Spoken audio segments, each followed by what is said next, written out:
আপনারা যারা বিদেশে থাকেন, আমার ফেসবুক পেজ ও ইউটিউবের ভিডিও দেখে অনুভব হবে আপনারা দেশেই রয়েছেন। আমি বাংলাদেশের হাটবাজার, প্রকৃতি, বিভিন্ন রকমের এক্সপ্লোরিং ভিডিও করব আপনাদের জন্য।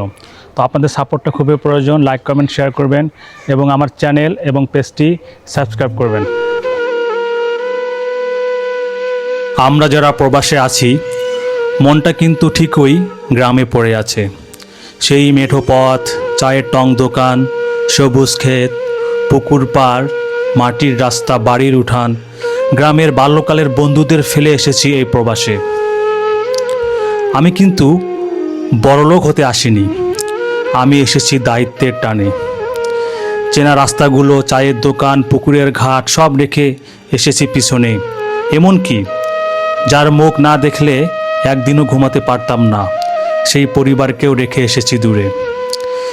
বিদেশে এসেছি স্বপ্ন নিয়ে, কিন্তু বাস্তবটা খুবই কঠিন। ভিনদেশি ভাষা, অচেনা মুখ, কখনো কখনো মেশিনের শব্দই হয়ে ওঠে একমাত্র সঙ্গী।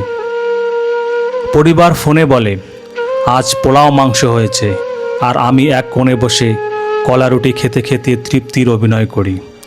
তারা হাসে ভিডিও কলে, আমি হেসে বলি ভালোই আছি।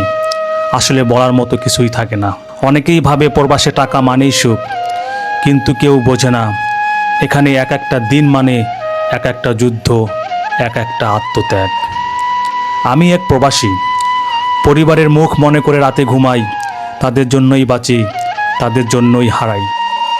আমি ভালো আছি শুধু এই আশায় একদিন আবার তাদের মাঝে ফিরব, চেনা উঠোনে হাঁটব আর তৃপ্তি খুঁজব, ফোনে নয় বাস্তবে।